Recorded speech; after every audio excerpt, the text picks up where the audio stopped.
Hello everybody, my name is Wim Winters and I hope you're doing well. In this video, which is a lengthy video, is the third part of the series that the pianoforte fell out of the sky. You know, the Frenzel Viennese historical pianoforte was a gift from Lorenz Gradient. I'll link the other videos here on screen. The third part of the video, this video is a lengthy video, but I think if you're interested in tempo research for sure, but also seeing a lot of historical editions, this is a video you really want to see. I was 2 days at Lorenz Place, obviously to bring over the pianoforte, but he donated me a lot of his historical editions as well.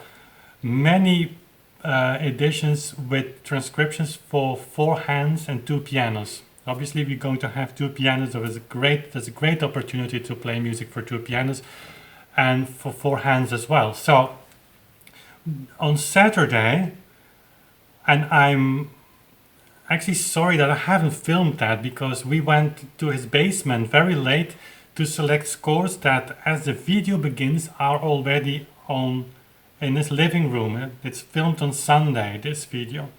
But we went through a lot of scores, and Lorenz just pages through the scores and comments on the things he learned from those scores, and for me that was really mind-blowing standing next to him. So on Sunday we repeated that a little bit by going again to his basement. He again made a huge selection of the most beautiful scores for me, and he goes through them, and then we go upstairs to the living room where he presents to you a selection of those scores, and he goes through them pointing towards elements that for him are eye openers or ear openers, so to say, and in relationship to tempo research. So it's a long video again, but I think very worth sharing with you. So hope you like that.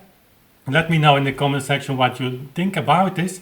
And in the future we might introduce a video series where I go through these scores and others as well, pointing towards some pieces that we might experiment with. Not to point towards single or double beat, but just as a matter of starting point, taking those tempo indications, because basically that is what these metronomes numbers are about, and taking them seriously and just experiment with them. Sometimes it's really bizarre. But that's for later. Maybe that's a video series that could be an inspiration of this one. So thanks for watching. Don't forget to subscribe, and if you want to support our channel, you know where to go. There's a Patreon link in the description below. We are reaching the number of 85 patrons now. So that's all for today. I hope you liked the video again, and see you soon again. Bye. Naja, da sind das Clementi-Sonaten, gesammelte Sonaten, habe ich also Band 2 und 3. Der erste I have Film. one Breitkopf edition, but it's later. Oh, this is much older, yeah. Und das sind wirklich, ich glaube etwa 60 Sonaten. Ja. Also halt leider hier von der 23. Sonate. Aber du könntest es also auch haben. Oben habe ich den Band 3, also ich habe Band 2 und Band 3. Okay. Leider fehlt der erste Band. Ah ja. Jetzt überlege ich noch, wo habe ich den Band? Ah, da! Nicht Mozart. Das ist interessant hier. Oh, schön. Sinfonien von Mozart mit Czerny. Also vierhändig bearbeitet, 12 Sinfonien mit Metronomangaben. Ja. Okay. Das sind also 12 zusätzliche noch zu den 6, die bekannt sind. Und dann noch leider nicht metronomisierte weitere. Etwa 10 noch weitere, aber leider ohne Metronomangaben. Ja. But we have enough metronome. Ja, genau. Ja, auch eindeutig. Also das sagt sogar Herr Mieling. Zum Teil seien die Sätze wirklich recht schnell. Also. Ja.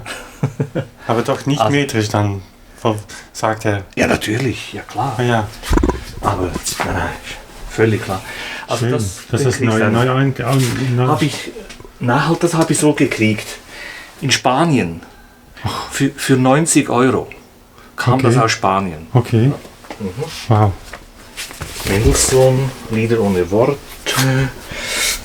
Was könntest du da noch mitnehmen? Das sind halt die Mozart-Opern. Alle metronomisiert, gell? Von die Schlesinger Ausgaben von Mozart-Opern. Okay. Don Giovanni, Hochzeit des Figaro, Così fan tutte, Okay. alles metronomisiert. Von Schlesinger. Schlesinger Ausgaben. Also nicht der Tomaschek. Nicht Tomaschek, aber die sind ganz ähnlich wie die Tomaschek. Ah, das ist interessant, ja. Ja. Ja, gibt es auf dem Petrucci Library oder not? Das weiß ich nicht. Müssen wir, ja. Also auf jeden Fall, ich hab's vollständig. Ja. Dann, das ist ganz schön. Also das gibt's auch ganz selten. Die 12 Londoner Sinfonien von Haydn in Bearbeitung wiederum von Czerny. Eine sehr schöne Ausgabe. Ja. Kistner, so etwa 1830, 40 mit Metronomangaben. Ja. Und einfach wunderbar. Es passt einfach wunderbar. Das ist vierhändig, ja? Vierhändig, ja. Also, die kriegst du auch. I don't know what to say, hä? Ja, und oben habe ich dann noch, da etwas ganz Interessantes, sehr Interessantes sind Bearbeitungen von Opernarien von Georges Bizet. Berühmten Opernkomponisten Carmen, oder? Ja. Georges Bizet hat eine Sammlung, Le Pianiste Chanteur, der singende Pianist, hat Opernarien bearbeitet für Klavier mit Tempoangaben. Ja. Und auch eindeutig, also das ist einfach... Also ich habe jetzt da gerade nicht ein Beispiel, das ist ja berühmt hier von Rossini. Metrisch wäre das dann ungefähr. Und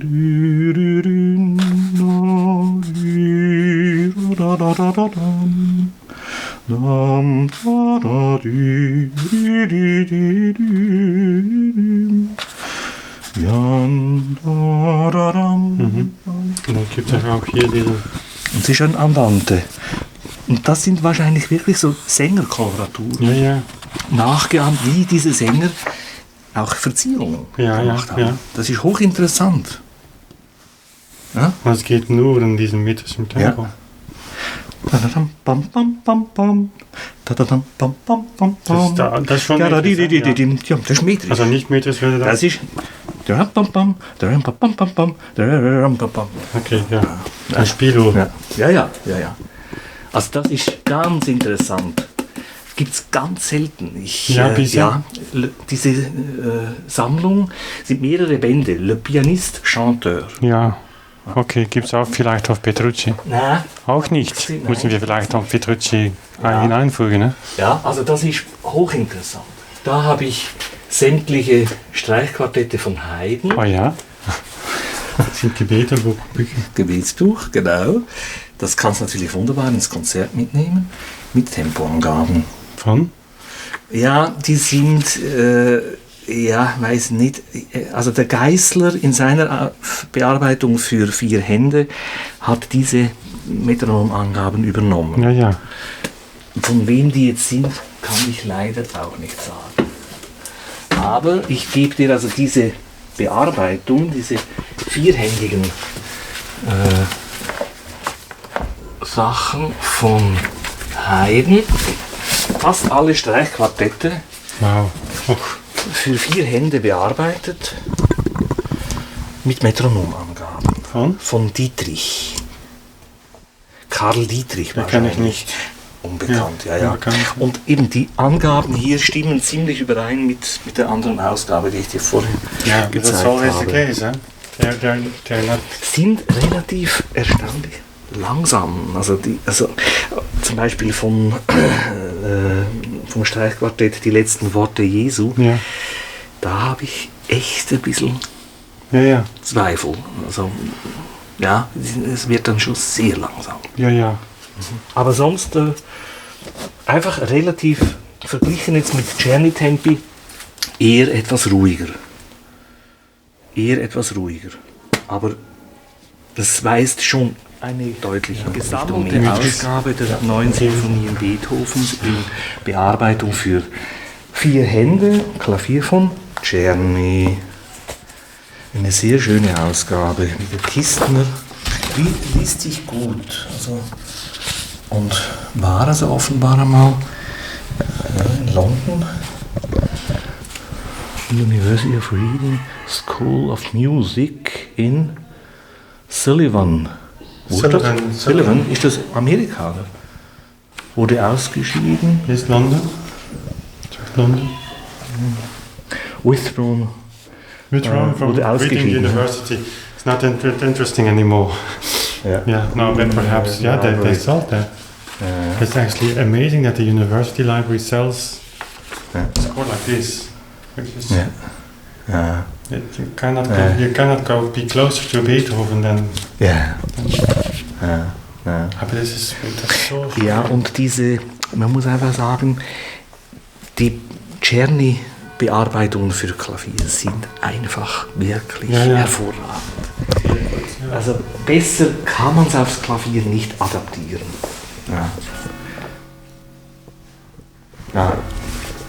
Also das ist beautiful. Schön. Das ist wirklich ganz schön. Ja, genau, von der 9. Sinfonie sind noch die Stimmen leider eingebunden, dass die Textblätter für die 4 Stimmen, also das ist wirklich, man hat dann auch offenbar so kammermusikalische Aufführungen gemacht mit Klavier und 4 Sängern. Und das ist natürlich jetzt unsere Quelle. Mathis Lucy. 3. Edition, Revue corrigée, innerhalb von 3 Jahren 3 Auflagen. Das ist doch erstaunlich. Preisgekrönte Arbeit, Unique Médaille pour la musique à l'Exposition universelle de Vienne, Wien 1873. Also hoch anerkannt. And dedicated to the director of the Brussels Conservatory, Belgium. Und dann die verschiedenen Leute, die da also ihre Bewunderung und Zustimmung ausdrücken. Unter anderem votre admirateur Rossini. Votre admirateur. And actually, to tell the whole story, this was sent to me through a link to one of the Jan Hugo is a great pianist of Context. He's a private opera singer, and I've sent that to you. And this was something you knew, but you were hiding it from me. Yes, weil ich dachte, das ist unser großes Problem. Weil ich diesen entscheidenden Text zuerst falsch verstanden habe. Und dieser entscheidende Text findet sich auf der Seite 162 hier. Dieser Abschnitt hier. Hier wird beschrieben, wie man ein Tempo bestimmen kann, wenn man kein Metronom zur Verfügung hat. Wie man sozusagen ein Metronom ersetzen kann. Durch das Sprechen oder Singen von Silben eines gut bekannten Liedes, dessen Tempo man klar weiß. Durch das Silbensingen kann man das Tempo rekonstruieren. Und das zeigt ja, wie das hier geht. Und wenn man den Text exakt liest, sieht man, das Verfahren ist metrisch. Right, das was a surprise for me as well. We had long debates. Ich habe es eben auch zuerst falsch verstanden. Ich meinte mit Oszillation, hier der Mann eindeutig Einzelschlag. Und jeder, der diesen Text liest, meint das auch. Because the tempo of the song is in the tempo we still are used to today. Ja, und das heißt, ein Stück im 2/4-Takt.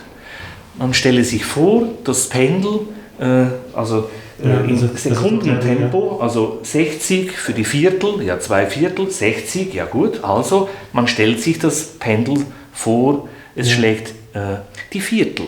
So stellt man sich zuerst vor. Genau, genau. Und das ist auch die Weise, wie man heute das Lied ungefähr singt. Ja, bam, bam, bam, dü, dü.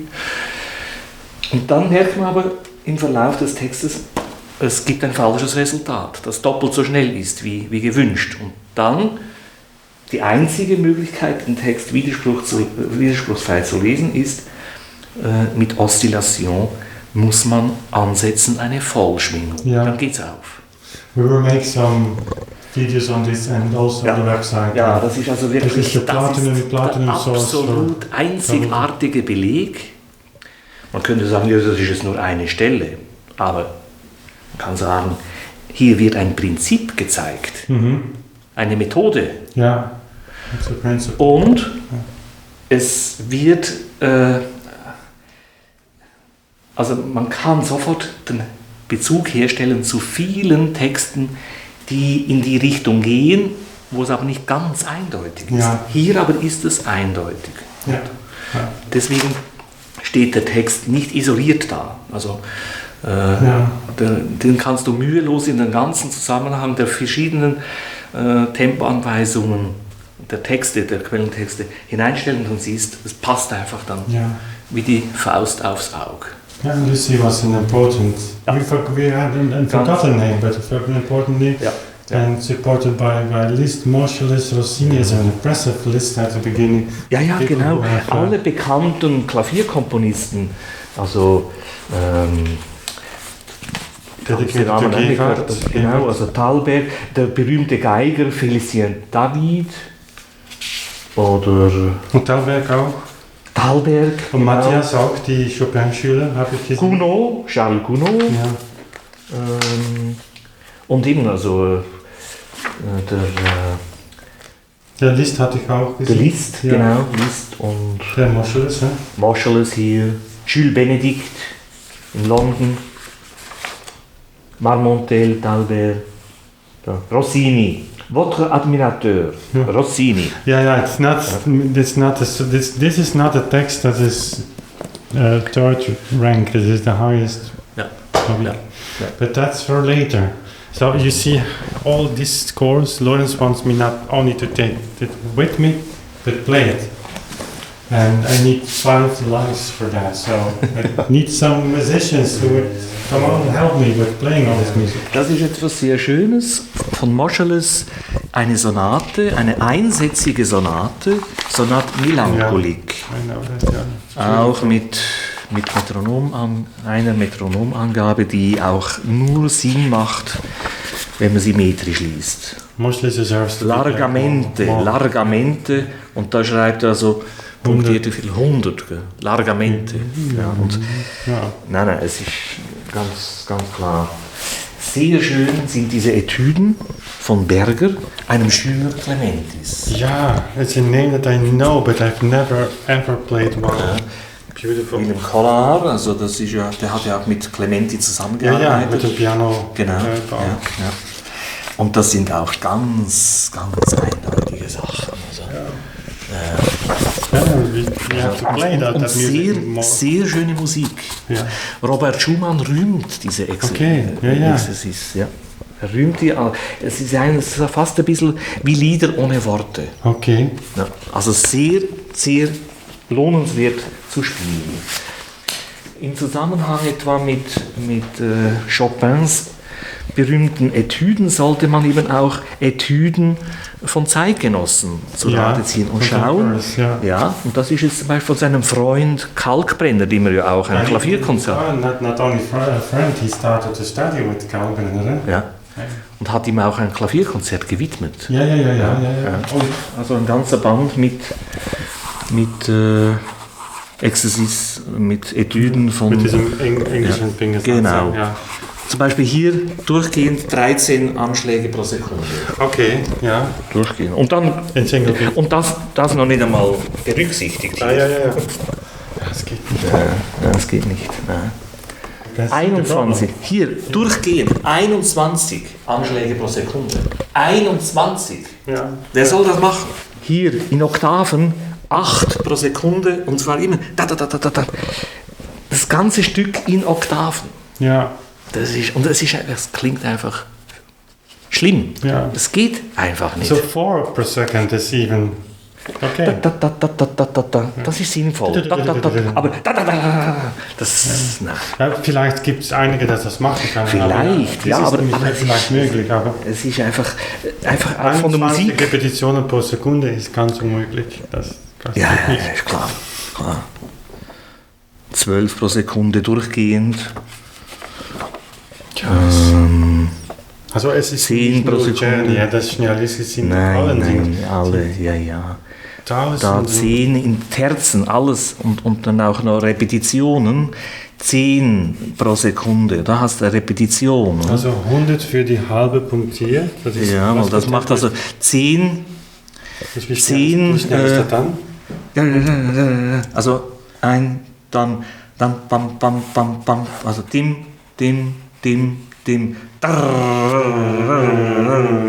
Okay, ja, das passt. Das macht niemand. 12 pro Sekunde. But of course, if you play these etudes, nobody knows this work. And it will be very normal to play this double beat. Genau. Very normal. Ja, das ist es immer. Ja. Das sollte gezeigt werden.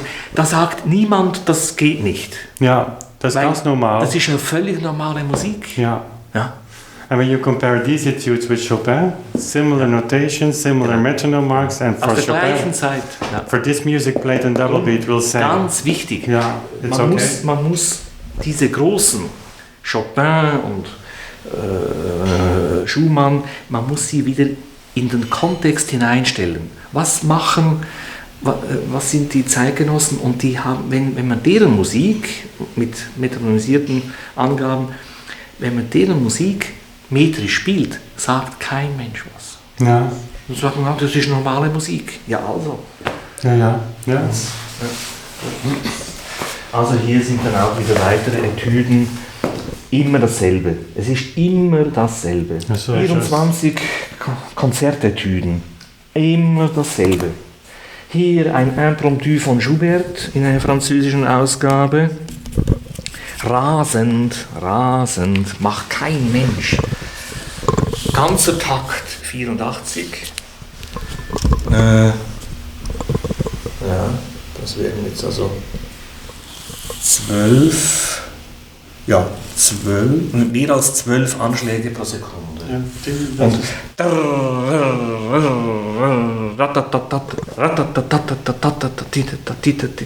Und alles triolisiert.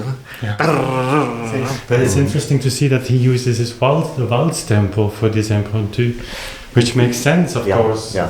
Das ganz dasselbe wie Czerny. Ja, genau, das ist das Walzertempo. Ja. Genau. Und even metrisch ist es nicht langsam. Aber Nein. wir spielen das metrisch. Ja? Heute Genau.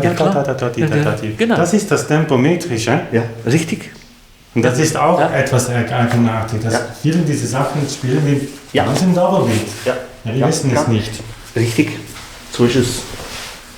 Cenerentola, ja, also Henri Herz hat ja sehr viel Herz ist metronomisiert interessant, ja. und gibt halt einfach Aufschluss. Also vor allem ist er der Zeuge dafür, dass auch langsame Sätze halt einfach auch metrisch zu verstehen. Ja. Das berühmte Einladung zum Tanz von Weber, auf diese Ausgabe bezieht sich auch Monsieur Lucie. Und das war für mich, wo ich das hier gelesen habe, ohne den Text zu verstehen, dachte ich, mei, jetzt bezieht es sich auf dieses berühmte, auf die Metronomisierung dieses Tanzes, dieses Walzes von Weber und sagt, das sei das normale Walzertempo, 80 für den ganzen Takt. Da dachte ich, ja, das ist halt gar nicht das, was mir von anderen Texten her einsichtig war. Und darum war natürlich das eine Erlösung, den Text hier richtig verstehen zu können. Das ist auch ein ganz wichtiger Zeitgenosse von Chopin. Ja, der hat auch in Paris gewirkt. Und diese Angaben, der hatte auch also zum Teil Spielgeschwindigkeiten, auch ganz eigenartige Notationen, also verrückte Sachen. Er war ein genialer Musiker. Ja, klar. Und Da hat es Stücke drin mit, ja, zum Beispiel dieses Tambourstück ist auch ganz offenkundig ein Tambourstück. Blum, blum, blum, blum, blum, drum, drum, drum, blum. So stellt man sich doch auch heute noch einen Marsch vor. Und nicht mit, es geht das dann. Dum, dum, dum, dum, dum, dum, dum, dum, dum, dum, dum, dum. Das ist schön, wenn du das machst. Ja. Oder hier, durchgehend, 22 Anschläge pro Sekunde. Ja, das geht nicht. Durchgehend. Das kann kein Mensch spielen. 22 Anschläge pro Sekunde durchgehend. Ja. Geht nicht. Vielleicht ein Lauf. Ja, aber durchgehend, seitenweise. 22 ist viel. Macht niemand. Das ist unmöglich. Ja. Und was habe ich da noch? Durchgehend natürlich nicht, ja. Das ist ein Marsch funèbre. Der ist auch so ein Trauermarsch. Ja. Der geht, das Marschtempo andantino. Das ist ein normales Schreiten. Tam, bam, bim, bam. Aber das ist kein Trauermarsch. Dam, dam, dam, dam. Das ist ein trauriges Schreiten. Ja. Aber nicht jam, bam, bim, bam. So beerdigst du keinen ehrwürdigen Menschen. Ja, das geht doch nicht. Nein, das geht nicht. Ja. Debussy, stell dir mal vor, Debussy. Les Masques, très vif, fantasque. Ganzer Takt 104, das ist auch Unsinn. Schlichtweg. Wie schnell geht das dann? Ja, 104 ist ungefähr dann, dim, bam, sind die Achtel.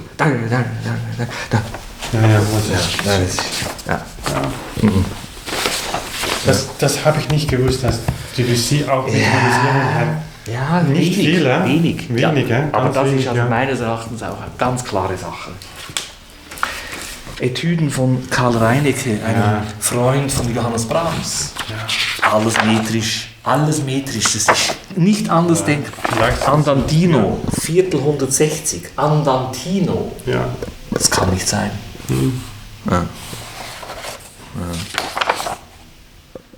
Ja. Schön, ja.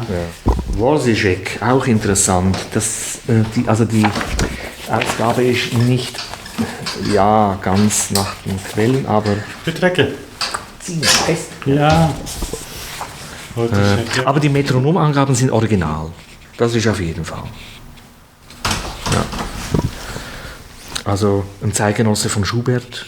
Auch ungefähr das Lebensalter von Schubert starb so Mitte 30. we're going to play more music. Ja. Also Tomacek. Ja. Sogar Bohuslav Martinu scheint noch einer der letzten zu sein, der metrisch notiert hat. Das ist 1930s, ja? Ja, genau. 1930, genau. Unbelievable. Foxtrot. Ja. Wenn es halb so schnell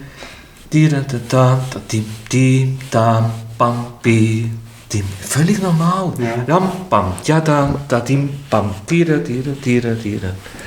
Völlig normal. Und das Doppelte. Nein. Das ist ja berühmt für 2 Klaviere. Das ist für euch, wenn ihr dann beide Instrumente zur Verfügung habt. Hier auch Schumann. Hier es könnte vielleicht sogar eine Erstausgabe sein. Ja, schön. Von den Kinderszenen. Ja. Da habe ich auch Klavier gespielt. Ja, Moscheles für 2 Klaviere. Auch ganz schön, natürlich auch mit Metronomangaben. Von Grieg eine Romanze für 2 Klaviere. Auch mit Metronomangaben, die wahrscheinlich auch metrisch zu verstehen sind. Ja, hier verschiedene Sachen für 2 Klaviere. Noch einmal Moscheles. Da wieder mal eine schöne Etüdensammlung von Bertini. Auch also ganz eindeutig. Also da gibt es ja Sachen. Ich habe es jetzt nicht gerade vorgemerkt, aber sofort klar. Metrisch.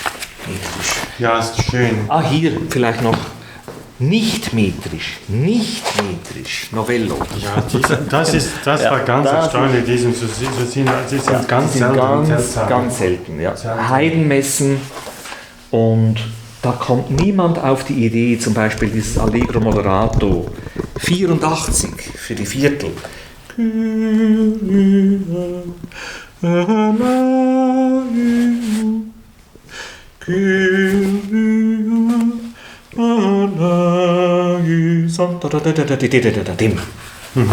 Da kommt niemand auf die Idee, das zu halbieren. Nein. Ja. Und das gibt ein ganzes. Ja. Schön. Also. Und dann ist natürlich hier diesen zweiten Teil. Von Czerny, Bachwerke, alles metronymisiert. Ja, hier Toccaten, verschiedene Toccaten und dann wohltemperiertes Klavier, Kunst der Fuge. Ja, alles da. Schön, und verschiedene, also das ist schon auch wirklich was Schönes. Diese 2 Bände. Also ja, don't know what to say, Lorenz. Okay, sehr schön. Hier, Haydn-Sinfonien, 12 Londoner Sinfonien, auch eine wunderbare Ausgabe, Bearbeitung von Czerny für 4 Hände. Ja, schön. Wunderbar. Tadam, bam, bam. Ja, schöne Ausgabe, liest sich gut und gibt's nirgendwo. Danke. Also, okay. Aber spielen. Ja, ich weiß. Das ist die einzige Bedingung, dass das gespielt wird. Okay. Schön. Also.